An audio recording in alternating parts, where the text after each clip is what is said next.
Desde que tengo memoria, las Navidades en casa eran un espectáculo de luces, risas forzadas y regalos desiguales.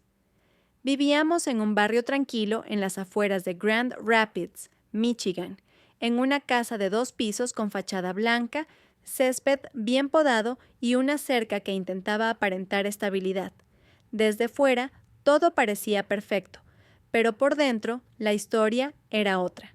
Cada diciembre, mi madre, Diana, colgaba coronas en las puertas mientras mi padre, Robert, revisaba las luces del árbol con una eficiencia casi militar. Yo ayudaba donde podía, horneando galletas, envolviendo regalos, escribiendo tarjetas. Y aunque todos parecíamos formar parte de un mismo ritual navideño, el corazón de esas fiestas latía solo por una persona, mi hermana Lily. Lily era 2 años menor que yo, rubia de rizos suaves, sonrisa encantadora y una habilidad innata para atraer atención. Desde pequeña sabía exactamente qué decir, cómo decirlo y cuándo sonreír para obtener lo que quería. Mientras yo dibujaba en silencio en un rincón, ella practicaba coreografías que mis padres aplaudían como si fueran actos de Broadway. Recuerdo especialmente la Navidad de mis 10 años. Había estado ahorrando monedas en una lata para poder comprar algo especial para mi familia. Compré con esfuerzo un portarretratos de madera para mis padres, un esmalte de uñas barato para mi madre y una libreta decorada para Lily. Me sentía orgullosa, pero cuando llegó mi turno de recibir regalos, todo fue distinto. Lily rompía el papel brillante de cajas enormes, una muñeca que hablaba, un vestido de princesa con luces, incluso una bicicleta rosa con canasta. Yo recibí calcetas térmicas, un kit de arte de una tienda de descuento y un suéter que, más tarde descubriría, era reciclado del año anterior. Aún así, sonreí, porque eso era lo que se esperaba de mí. No levantar polvo, no quejarme, no ser ingrata. Tu hermana necesita más estímulo con sus talentos, decía mamá cada vez que preguntaba por qué a ella le daban más. Tú eres fuerte, Emma, no necesitas tanto. Pero no se trataba de regalos, se trataba de lo que simbolizaban: atención, reconocimiento, amor visible. Mientras más crecía, más clara se hacía la diferencia. Las decoraciones, las cenas, los cumpleaños, todo giraba en torno a Lily. Yo era el fondo, la sombra que hacía que su luz brillara más. En la escuela, cuando ganaba menciones en arte o matemáticas, colgaban mis diplomas en el pasillo, pero nunca en casa. En cambio, un simple dibujo de Lily en crayones, con una familia de palitos y una casa torcida, era enmarcado en la sala. Una vez me armé de valor y le pregunté a papá por qué nunca colgaban mis logros. Me miró por encima del periódico y dijo: «El arte está bien, pero no es algo serio, Emma. Lily tiene potencial real». Ese día entendí algo. En su mundo yo era una figura de fondo, funcional pero prescindible. Pero había alguien que veía más allá: mi abuela Eleanor. Durante esas mismas Navidades siempre llegaba tarde, a veces desde otro estado, con sus manos frías y una sonrisa tibia. Y aunque sus regalos eran simples, a menudo libros o materiales de arte usados traían consigo algo que nadie más me ofrecía: validación. Una vez, al entregarme un cuaderno de bocetos desgastado, me susurró: «Tú ves cosas que otros no, Emma. No dejes que te convenzan de que eso no vale». Esa frase se quedó grabada en mi alma. En secreto, empecé a llenar cuadernos con dibujos, ideas de negocios, frases que me motivaban. Era mi refugio. Porque si bien el árbol de Navidad no me daba lo mismo que a Lily, yo empezaba a construir algo que ella no tenía: una resiliencia feroz. La Navidad de mis 14 fue la última en la que creí que podía ganarme su amor. A partir de entonces, comencé a observar más y esperar menos. Aprendí a anticipar las decepciones, a no ilusionarme, a buscar validación fuera de mi casa. Y aunque en la superficie seguía sonriendo con educación, por dentro una promesa crecía como fuego lento. Un día haré que me vean. No por lástima, no por obligación, sino porque no tendrán más remedio. Los años pasaban y la brecha entre nosotras, lejos de cerrarse, se volvía más evidente. Si las Navidades eran dolorosas, los días comunes eran 1000 veces peores, porque mientras los regalos eran una vez al año, el doble estándar era el aire que respiraba todos los días. En casa, Lily podía equivocarse y ser consolada con palabras suaves y manos que acariciaban. Una mala nota suya era motivo de preocupación, de tutorías privadas, de cenas en silencio, mientras mi madre la ayudaba con tareas que claramente no entendía. En cambio, si yo sacaba un 9 en lugar de un 10, lo tomaban como falta de esfuerzo. Esperamos más de ti, Emma. Eres más madura, más responsable. No puedes permitirte relajarte. Al principio lo intenté, me esforcé el doble. Participaba en ferias de ciencias, olimpiadas de matemáticas, concursos de redacción. Ganaba, y ganaba, y ganaba. Pero sus ojos nunca brillaban como brillaban por Lily. Recuerdo una vez en 8º grado. Había preparado un proyecto para la feria de emprendimiento escolar. Diseñé una pequeña aplicación para organizar tareas y hábitos. Me llevó semanas, noches sin dormir y una presentación que dejaba claro cuánto me importaba. El jurado me dio el primer lugar y hasta me invitaron a una exposición regional. Esa tarde, al llegar a casa con el trofeo, encontré a mi madre ayudando a Lily con una maqueta para un trabajo de geografía. Me acerqué con una sonrisa, esperando, aunque sea una frase de orgullo. «Qué bonito, Emma», dijo sin mirarme. «¿Puedes traer las tijeras para tu hermana?» Y eso fue todo. Mi padre no era mejor. Su lenguaje de amor era el dinero, y aparentemente solo hablaba ese idioma con Lily. Cuando necesitaba materiales para mis clases de arte, debía esperar ofertas, ahorrar de mi mesada o reciclar. Pero cuando Lily se apuntaba a ballet, aunque lo abandonara a los 2 meses, le compraban zapatillas nuevas, ropa y hasta pagaban por un instructor privado. El argumento era siempre el mismo. Lily necesita explorar sus talentos. Tú ya sabes lo que quieres, no hace falta gastar en eso. Pero no era solo cuestión de dinero, era la manera en que me trataban, la forma en que escuchaban a Lily con atención absoluta y cómo me interrumpían cuando hablaba, la forma en que celebraban sus historias, aunque fueran simples, y apenas reaccionaban cuando yo compartía algo importante. En la escuela, la diferencia se sentía aún más. A pesar de que yo tenía mejores notas, más actividades extracurriculares y reconocimientos, nadie en casa parecía tomarlo en cuenta. Lily, que era buena en oratoria y siempre tenía una excusa para no entregar los deberes a tiempo, era llamada carismática y estratégica. Yo era obsesiva, demasiado seria, o como decía mi padre, demasiado intensa. Una tarde, después de una discusión absurda en la que intenté explicarles por qué quería ir a un campamento de verano para jóvenes emprendedores, mi madre se limitó a decir: «Emma, no todo en la vida es sobre logros. Tienes que aprender a relajarte como tu hermana». No respondí, porque si algo había aprendido era que discutir solo reforzaba su percepción de que yo era difícil. Pero lo que más dolía no eran las diferencias evidentes, era el hecho de que ellos ni siquiera se daban cuenta de cuánto dolía, de que para ellos esa desigualdad no era maltrato. Era lógica, era normal. Comencé a notar patrones. Lily mentía sobre una tarea y mamá la defendía. Está bajo presión. Yo olvidaba sacar la basura una vez y papá me gritaba durante 10 minutos. Lily suspendía una materia y contrataban un tutor.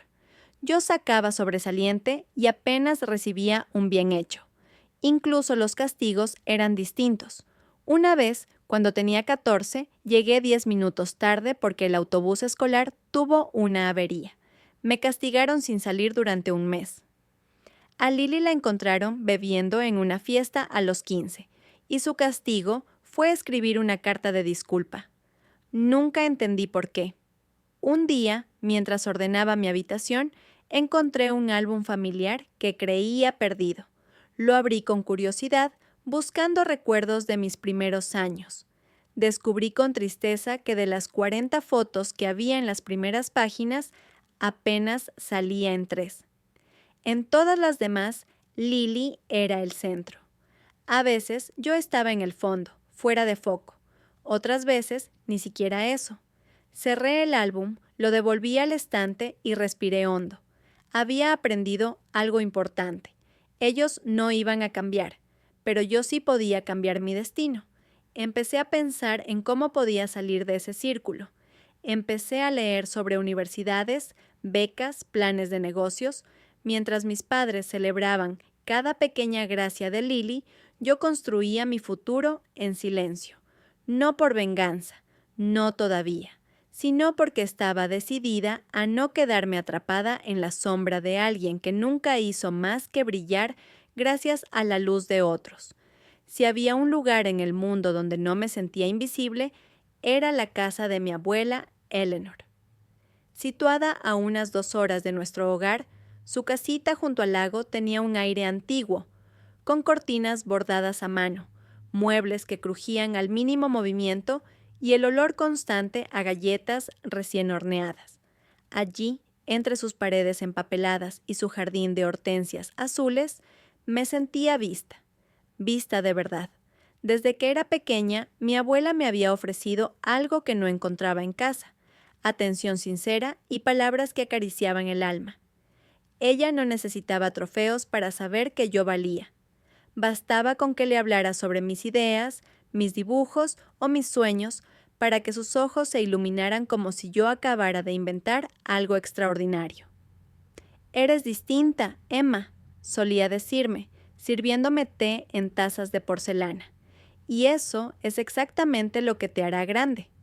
Fue ella quien notó, mucho antes que nadie, mi pasión por los negocios.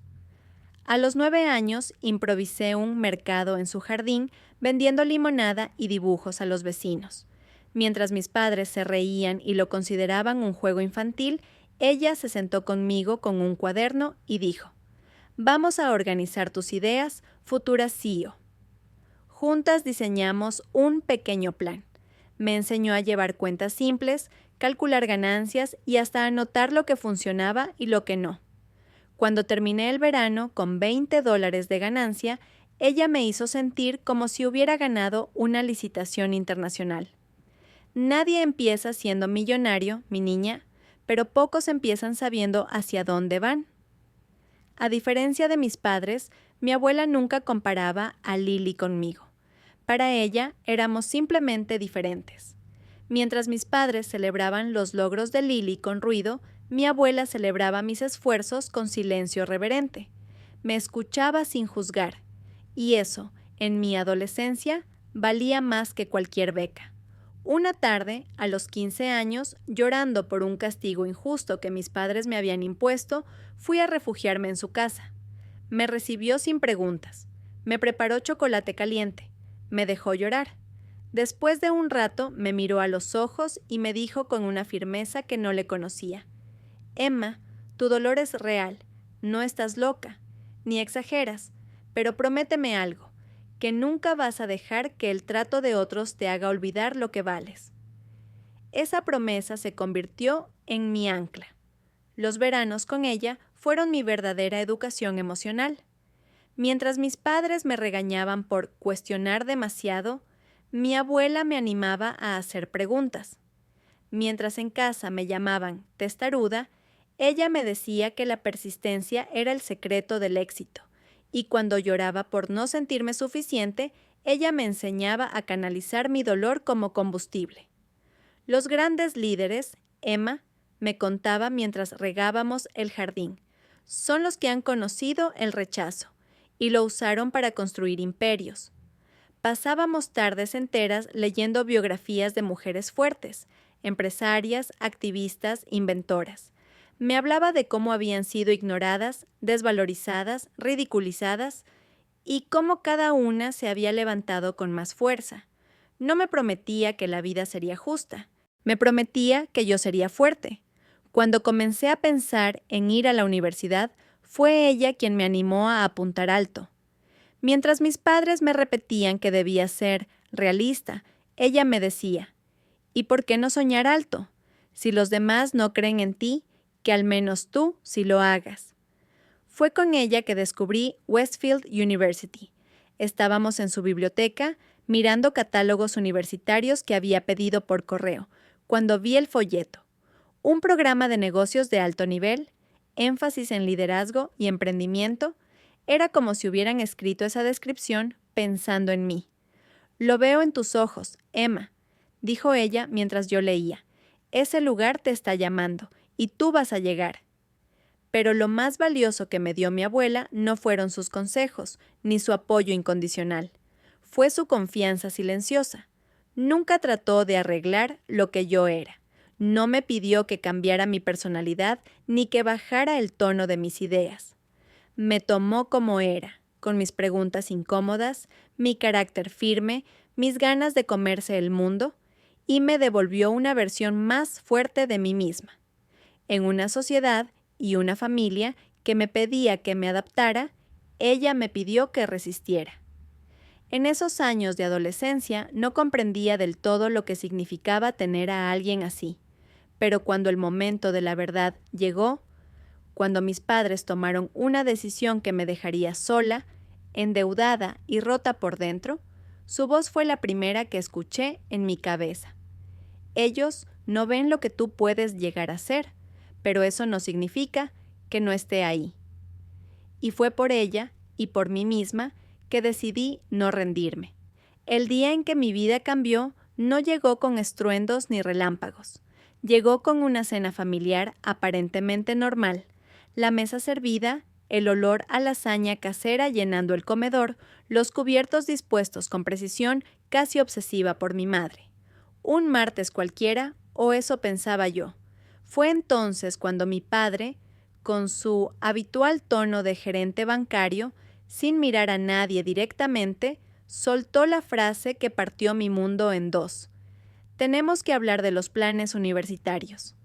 Me enderecé en mi silla, el corazón empezando a latirme más rápido. Tenía tantas cosas que decir, tantas ideas, preguntas, sueños. Pero algo en su tono me dijo que esa noche no se trataba de mí. «Lily», continuó, «hemos estado ahorrando para tu educación desde que eras pequeña.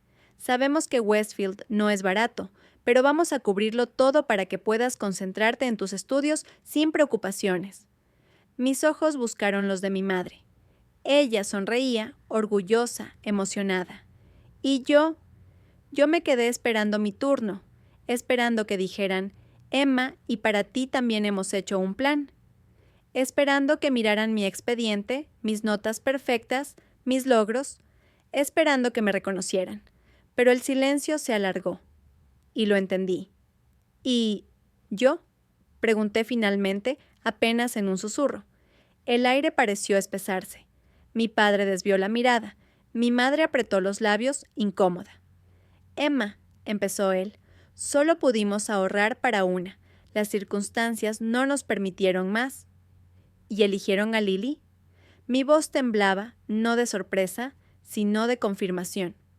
«Siempre ha mostrado una vocación más clara», dijo mi madre, como si eso lo explicara todo. «Tiene potencial para una carrera sólida en ciencias políticas. Es una inversión segura». «¿Una inversión?». Sentí que me ardían los ojos. «¿Y yo qué soy? ¿Un experimento?». Mi padre se cruzó de brazos. «Tú siempre has sido más independiente, más dispersa, y tus planes de negocios suenan riesgosos, no son concretos». «Tengo un promedio perfecto», grité, alzando la voz por primera vez en mucho tiempo. Ni siquiera me importaba parecer histérica. Me estaban enterrando viva con una sonrisa. «Sí, pero también trabajas. Te involucras en demasiadas cosas. No es lo mismo que la disciplina constante que muestra tu hermana». Me levanté de la mesa. No recuerdo exactamente cómo subí a mi habitación. Solo sé que me desplomé en la cama como si el suelo se hubiera roto bajo mis pies.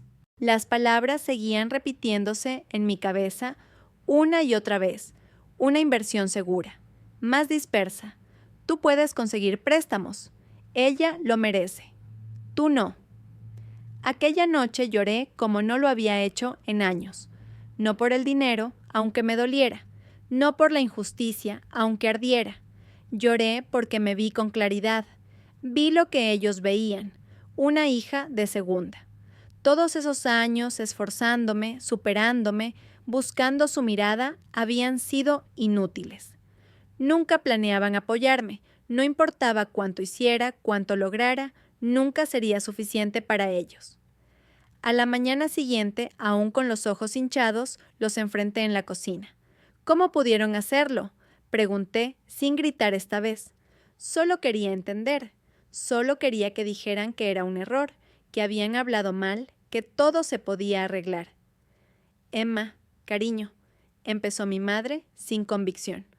No digas cariño, la interrumpí. Dilo como es.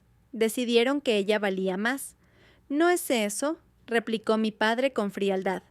Fue una decisión racional, y tú deberías entenderlo si quieres estudiar negocios.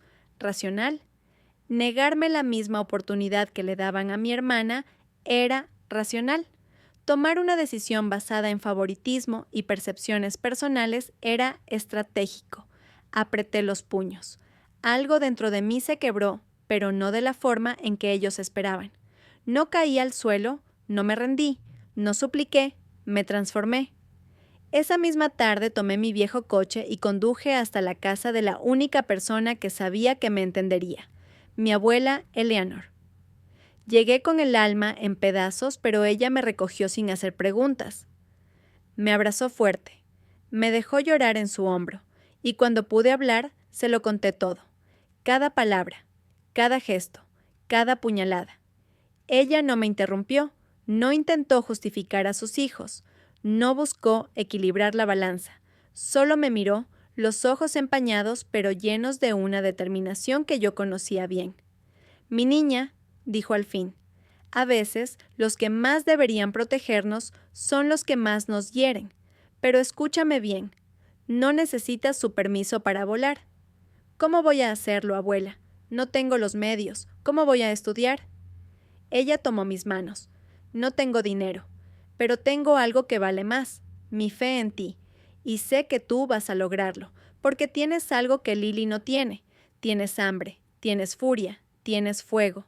Y eso, mi amor, mueve montañas. Fue esa noche cuando decidí que iría a Westfield, aunque tuviera que cargar la deuda del tamaño de una casa. Que me graduaría aunque tuviera que trabajar de día, estudiar de noche y dormir en intervalos, y que algún día ellos se arrepentirían de no haber creído en mí. El amanecer después de mi visita a la casa de la abuela Eleanor marcó el inicio de una nueva etapa en mi vida. Me había acostado sintiéndome traicionada, derrotada, pero desperté con una claridad feroz. No podía cambiar a mis padres. No podía obligarlos a amarme como merecía, pero sí podía demostrarles lo que perdieron al subestimarme. Mi primer paso fue tomar una libreta vieja de espiral, una que usaba para hacer dibujos cuando era niña, y escribir con tinta roja en la primera página. Plan de emergencia para convertirme en la Emma que nadie podrá ignorar. Ese cuaderno se convirtió en mi mapa, mi aliado, mi diario de guerra. Empecé por lo más urgente. ¿Cómo financiar una universidad de élite sin ayuda familiar? Sabía que había becas, préstamos, programas de trabajo-estudio. No tenía experiencia en procesos financieros, pero ¿qué otra opción tenía? Pasé los siguientes días encerrada en la biblioteca pública, alimentándome de snacks de máquina expendedora y café barato, devorando información sobre ayudas federales, formularios, FAFSA, becas privadas, requisitos específicos, fechas límite, redacción de ensayos. Había tanto por hacer, tantas puertas que tocar, pero por primera vez no me sentía víctima. Me sentía en movimiento. Mi consejera escolar, la señora Chen, fue un faro en medio del caos. Cuando le conté lo que había pasado en casa, no me dio lástima ni palabras vacías. Solo me dijo, ¿cuántas solicitudes quieres enviar? Las que hagan falta, respondí sin dudar. Perfecto, dijo sonriendo con complicidad. Entonces vamos a escribir hasta que se te duerman los dedos. Juntas redactamos ensayos, perfeccionamos mi currículum, recopilamos cartas de recomendación. No teníamos tiempo que perder. Cada día contaba. Al mismo tiempo empecé a buscar trabajo cerca del campus. Apliqué a cafeterías, librerías, tiendas, lo que fuera. Hasta para puestos de asistente en bibliotecas universitarias. Sabía que necesitaría no uno, sino 2 trabajos. No había lugar para el orgullo. Algunos días, después de horas de estudio y formularios, me acostaba en la cama sin sentir las piernas. Pero algo dentro de mí seguía en pie. Llegaron los primeros correos, beca parcial aquí, subsidio estatal allá, una oferta de préstamo federal, una beca menor para mujeres en negocios, un premio regional de liderazgo estudiantil. Nada cubría todo, pero sumando, estaba cerca. Mi abuela me ayudó a completar una solicitud para un préstamo privado. Sabía que firmar eso implicaba años de deuda, pero también sabía que ese préstamo me costaría menos que vivir con el peso de la mediocridad que mis padres deseaban para mí. Cuando finalmente reuní lo suficiente para cubrir la matrícula del primer año, no grité, no salté, me senté sola, en silencio, y lloré. Lloré de rabia, de alivio, de vértigo, porque entendía el monstruo que estaba a punto de enfrentar, pero no retrocedería. Mientras tanto, en casa, Lily preparaba su llegada a Westfield como si fuera una princesa en camino a su coronación. Compras, visitas al campus, pruebas de laptops, maletas nuevas, fiestas de despedida. Yo solo observaba, sin intervenir. Mi madre intentó una conversación. «Emma, ¿segura que quieres meterte en tanto préstamo? Puedes considerar una universidad más modesta». La miré. No con odio, pero sí con la frialdad de quien ya no necesita validación. Prefiero endeudarme por mis sueños que vivir agradecida por las obras. Ella no respondió. El día de la mudanza llegó. Mis padres llenaron la camioneta familiar con las pertenencias de Lily. Ropa nueva, electrodomésticos, libros, cojines con frases motivacionales. Ella llevaba una lista de compras y un itinerario colorido hecho por mamá. Yo tenía 3 maletas, todas de segunda mano, y un coche que rezaba para que no explotara en la carretera. Nadie me ayudó a cargarlo, nadie me deseó suerte, nadie me abrazó. Mientras veía a Lily tomarse selfies con mis padres en su dormitorio decorado con luces LED y pósters inspiracionales, supe que ese mundo no era para mí. El mío estaba 45 minutos más lejos, en un minúsculo apartamento compartido con 3 desconocidas, paredes desnudas y colchón prestado. Pero también tenía otra cosa, libertad. Esa noche, sentada en el suelo de mi nuevo cuarto, comí sopa instantánea y marqué en mi libreta: primer día del resto de mi vida, que tiemblen. La primera semana en Westfield fue un golpe de realidad. No tenía dormitorio con paredes decoradas. No tenía un kit de bienvenida con el nombre bordado. No tenía padres llorando de emoción ni fotos para Instagram. Solo tenía un espacio mínimo en un apartamento compartido, una cama inflable y 2 compañeras de cuarto que hablaban entre ellas como si yo no existiera. Y aún así me sentía más viva que nunca. Mi rutina comenzó sin tregua. Clases por la mañana, turnos de barista por la tarde, limpieza en la biblioteca por la noche, estudio entre las 11 de la noche y las 3 de la mañana. El cansancio era tan constante que dejé de notarlo. Dormía en fragmentos. Comía cuando podía. El cuerpo se volvió máquina, pero mi mente ardía, porque cada madrugada, al cerrar los ojos, recordaba la voz de mi padre. No es una inversión segura. Y me prometía a mí misma: voy a convertirme en la mejor inversión que jamás hicieron, aunque no me hayan comprado. La universidad no se limitaba a exámenes y tareas. Era una jungla social. Los grupos elitistas, los eventos exclusivos, las cenas con catedráticos. Gente como Lily se deslizaba por esos círculos como cuchillos por mantequilla. Yo ni siquiera podía pagar la entrada. Un día la vi de lejos, en el campus, rodeada de chicos bien vestidos, riendo, lanzando el cabello como si el viento la obedeciera. Ella no me vio, y por primera vez me alegro de eso, porque si me hubiera visto, habría notado lo que aún no entendía, que no necesitaba su mundo, estaba creando el mío. Un viernes particularmente brutal, con los pies llenos de ampollas y los ojos ardiendo, me derrumbé en el suelo de mi cuarto. Lloré en silencio, no porque quisiera rendirme, sino porque no podía permitírmelo. Fue entonces cuando abrí la libreta, la página donde había escrito semanas atrás: no necesitas su permiso para volar. Abuela Eleanor. Pensé en ella, en su voz, su olor a lavanda, sus manos arrugadas pero firmes.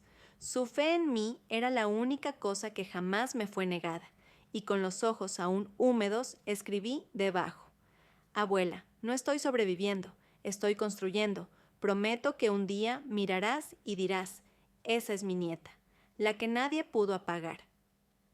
Esa noche me quedé dormida sobre la libreta con la pluma aún en la mano y el corazón, por primera vez en días, un poco más liviano, porque entendí que esto no era solo sobre universidad, era sobre dignidad, era sobre valerme por mí misma en un mundo que había decidido que yo no merecía un lugar a la mesa, pues entonces yo construiría mi propia mesa. Y cuando estuviera lista, haría que todos se sentaran a ver. Mi primer semestre en Westfield fue un campo de batalla, pero también, sin que yo lo notara, fue una vitrina. En silencio, sin conexiones ni padrinos, sin fiestas ni favoritismos, algo empezó a suceder. Un profesor de economía, el temido Dr. Halbert, me detuvo después de clase. Tu análisis sobre desigualdad estructural fue el único que me hizo anotar cosas, me dijo mirándome como si no encajara ahí. Gracias, profesor. No supe qué más decir. ¿De dónde vienes? Pensé en decirle del olvido, pero opté por de un lugar donde nadie esperaba nada de mí. Él no sonrió, pero me ofreció un libro. Léelo. Quiero que lideres el próximo debate. Fue la primera vez que alguien en Westfield me vio no como una sobreviviente, sino como una promesa. Ese fue solo el inicio. Mis ensayos comenzaron a circular entre otros profesores. Mis intervenciones en clase, antes tímidas, se volvieron referencias. Una beca interna me fue otorgada por Liderazgo Académico Emergente. Me ofrecieron tutorías pagas para alumnos de primero año, y en la biblioteca conocí a Claire. Claire era estudiante de Derecho, brillante, sarcástica, directa como un rayo. ¿Tú eres la chica que escribe como si quemara? Me preguntó un día al verme corregir un ensayo. Asentí, extrañada. Necesito a alguien con fuego para ayudarme con un proyecto. ¿Te interesa? Así fue como empecé a participar en debates estudiantiles, luego en un programa de investigación liderado por Claire, e incluso a escribir ensayos que serían citados en artículos del corpo docente. Mi nombre empezó a resonar, no en las fiestas, no en los pasillos de fraternidades, pero en las aulas, en los paneles, en las conversaciones de profesores. Una tarde, caminando por el campus, oí mi nombre. Emma, me giré. Era Lily. Vestía caro, como siempre, pero su cara tenía algo nuevo, confusión. Te vi en el boletín de la universidad, dijo entre incrédula y molesta. ¿Desde cuándo estás en Westfield? Desde que nadie me quiso aquí, respondí sin cambiar el tono. ¿Cómo lo lograste? A fuerza de no tener opción. Lily no supo qué responder. Solo me miró como si estuviera viendo a alguien que no reconocía. Y tenía razón. Ya no era la misma. Esa noche, mientras actualizaba mi libreta, escribí. Hoy me miraron como si recién apareciera, pero yo estuve aquí todo el tiempo, solo que ahora ardo. Desde el momento en que Lily me vio en el boletín de calificaciones oficial de la universidad, entre los 10 estudiantes con mejor rendimiento académico del semestre, algo en su mirada cambió. No era solo sorpresa, Era una amenaza disfrazada de curiosidad. Empezó a aparecer con más frecuencia en los mismos pasillos que antes ignoraba, en las salas de estudio, en los paneles estudiantiles, en los eventos académicos que antes consideraba aburridos. «Emma, ¿qué haces aquí?», preguntaba con una sonrisa exagerada. «Igual que tú, estudiando». Pero no era solo eso. Entre bastidores, oí rumores de que Lily había empezado a insinuar que mi ascenso se debía a me esforzaba demasiado, como si estuviera compensando algo. En otras palabras, no era talento, era desesperación.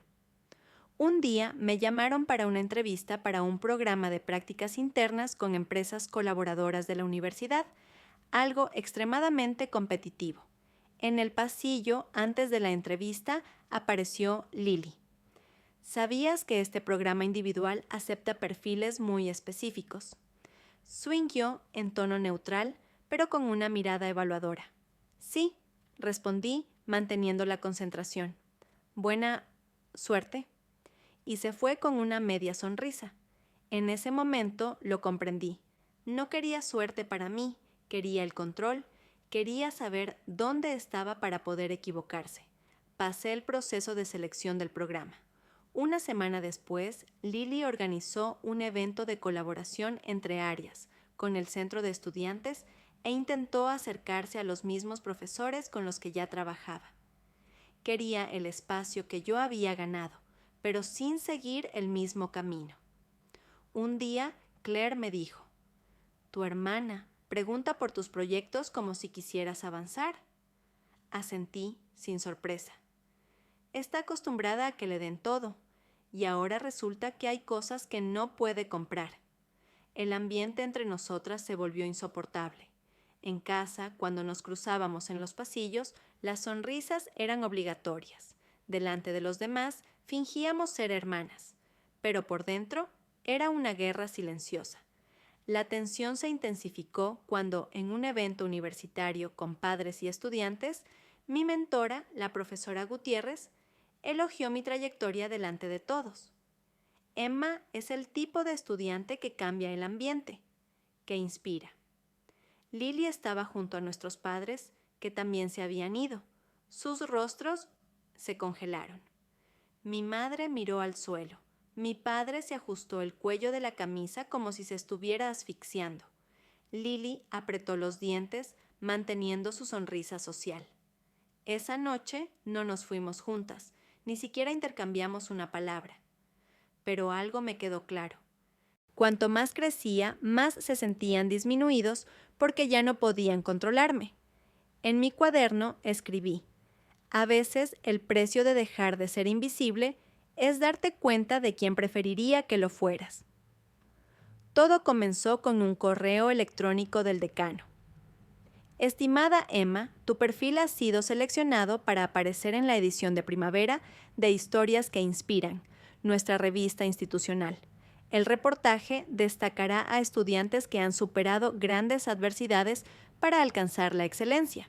Recuerdo que releí ese mensaje 5 veces y luego lloré. No por vanidad, sino porque alguien, al fin, veía. La sesión de fotos fue sencilla. Me pidieron que trajera algo simbólico.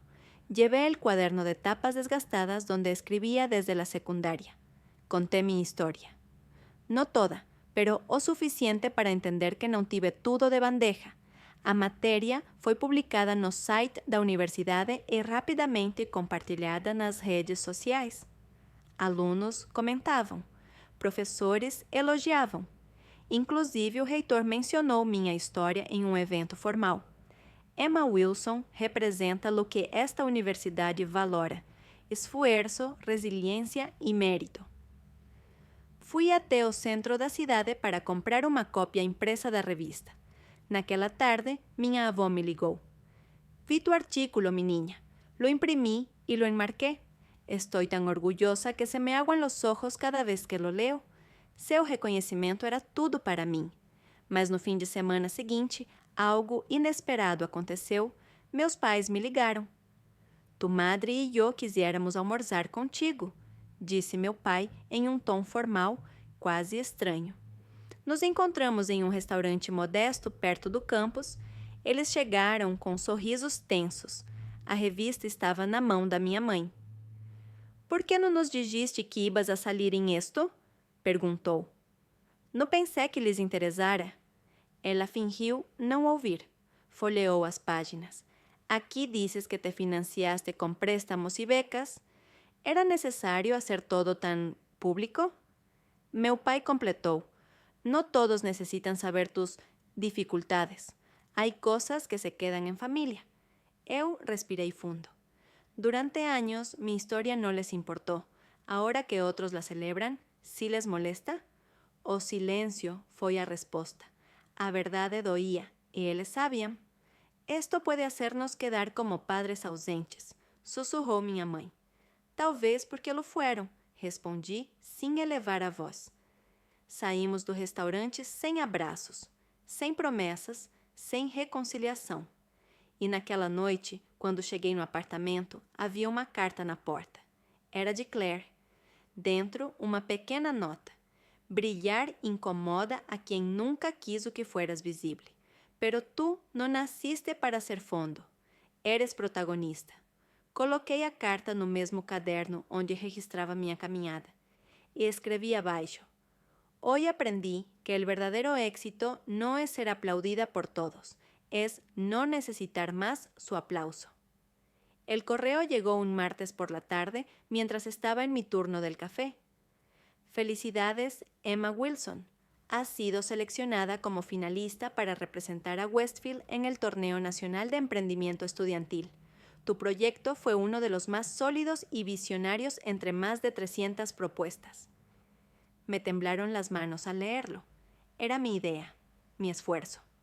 Meses de noches sin dormir, equilibrando horarios imposibles, todo para armar un plan de negocios enfocado en microcréditos para mujeres en zonas rurales. Lo llamé raíces, porque las raíces sostienen aunque no se vean. Esa noche llamé a mi abuela. «Abuela, lo logré. Voy a representar a la universidad en la competencia nacional». «Sabía que lo harías, mi niña. ¿Y tus padres? ¿Ya saben?» «No. Y no creo que importe». Ella hizo una pausa. Luego dijo con voz suave: «Tal vez no importe para ellos, pero sí para ti.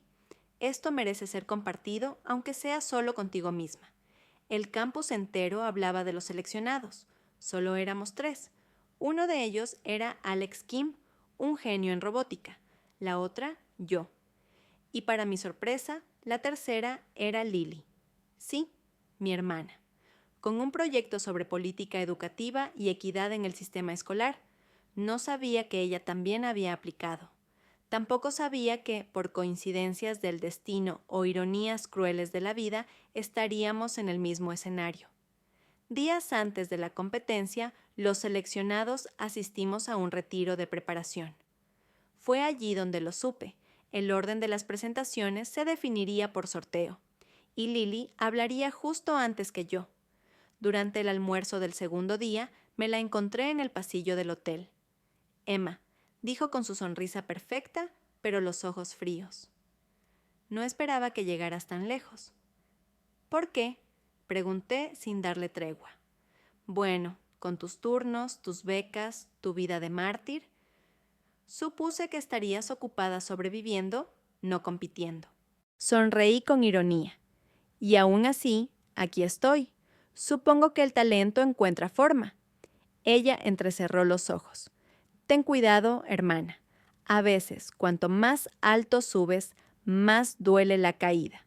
La noche anterior al evento final, encontré mi carpeta del proyecto alterada.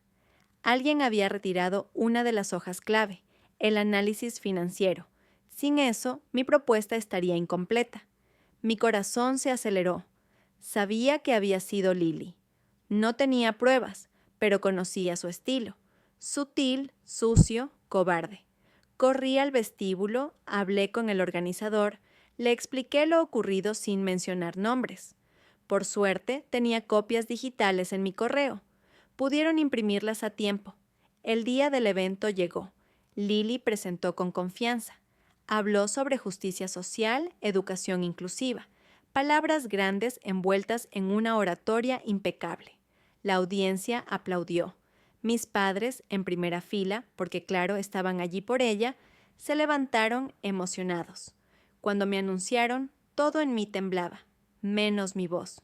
Hablé de mujeres que vendían artesanías para alimentar a sus hijos, de sistemas bancarios injustos, de mi madre, que fue maestra, y nunca entendió el poder de invertir en una hija emprendedora. Hubo un silencio largo después de mi cierre, y luego una ovación. La gente se puso de pie, profesores, desconocidos, incluso el rector. Mis padres, en cambio, permanecieron sentados. Mi madre miraba el suelo. Mi padre me observaba como si recién me estuviera viendo. Horas después se anunciaron los resultados. Tercer lugar, Alex Kim. Segundo lugar, Lily Wilson. Primer lugar, Emma Wilson, con raíces. Sostuve el trofeo como si fuera más que metal. Era la prueba de que nadie puede negar eternamente lo que merece ser reconocido. Lily me evitó durante todo el cóctel posterior. Mis padres intentaron una felicitación tibia. «¿Estamos sorprendidos?», dijo mi padre. «Lo imagino», respondí. «Fue una competencia justa, sin ventajas, sin favoritismos». No esperé su respuesta. Me alejé con los otros ganadores. Esa noche entendí que había algo más dulce que el triunfo. La dignidad de haberlo conseguido sola. La semana siguiente a la competencia fue un torbellino. Mi bandeja de entrada se llenó de correos. Empresas querían reunirse conmigo. Una ONG internacional me ofreció una pasantía en Latinoamérica. Incluso un banco de microfinanzas con sede en Nueva York me propuso un contrato de 1 año. Todo eso por un proyecto que había nacido en la cocina de mi apartamento, mientras lavaba platos a las 2 de la mañana. La universidad me felicitó oficialmente. El rector me invitó a dar una charla en la ceremonia de fin de año y, por primera vez, un profesor, el mismo que antes me ignoraba, me pidió una reunión. «Emma, estamos considerando proponerte como representante de Westfield para el programa Jóvenes Líderes del Futuro. ¿Estás interesada?». Asentí sin pensarlo. No por la validación externa, sino porque, por dentro, sentía que ya no debía pedir permiso para existir.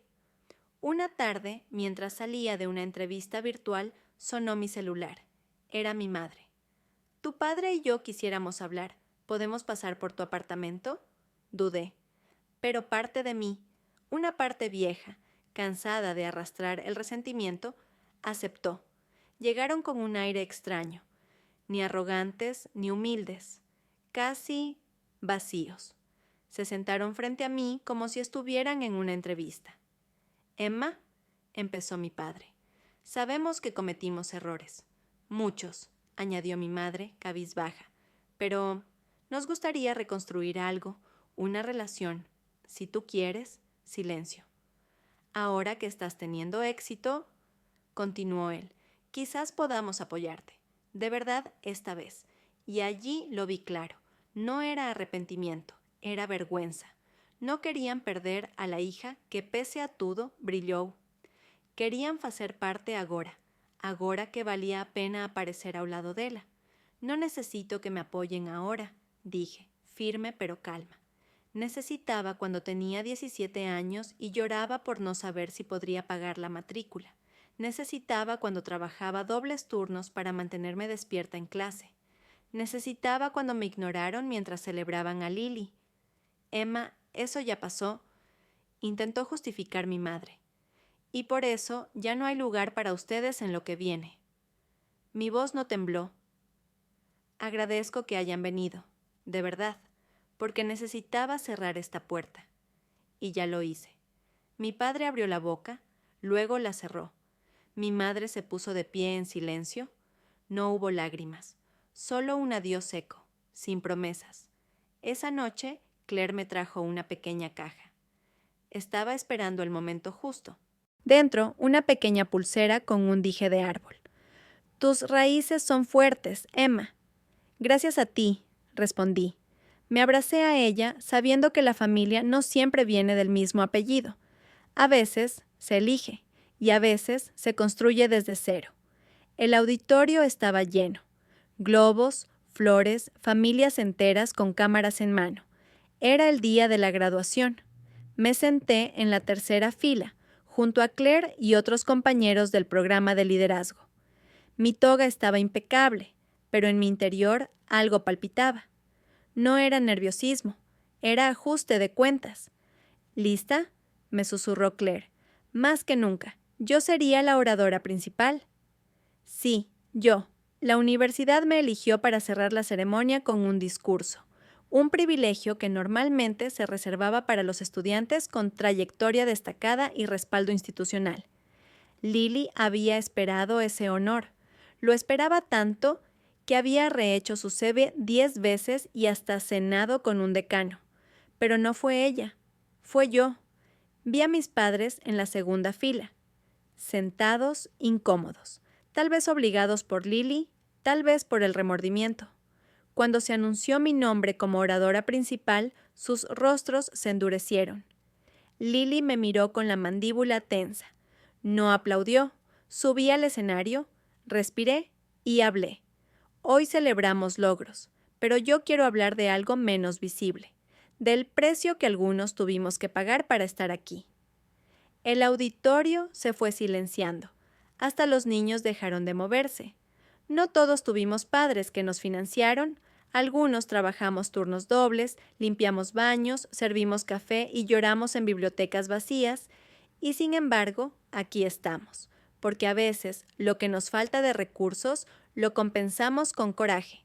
Un murmullo recorrió el lugar. La gente empezaba a entender.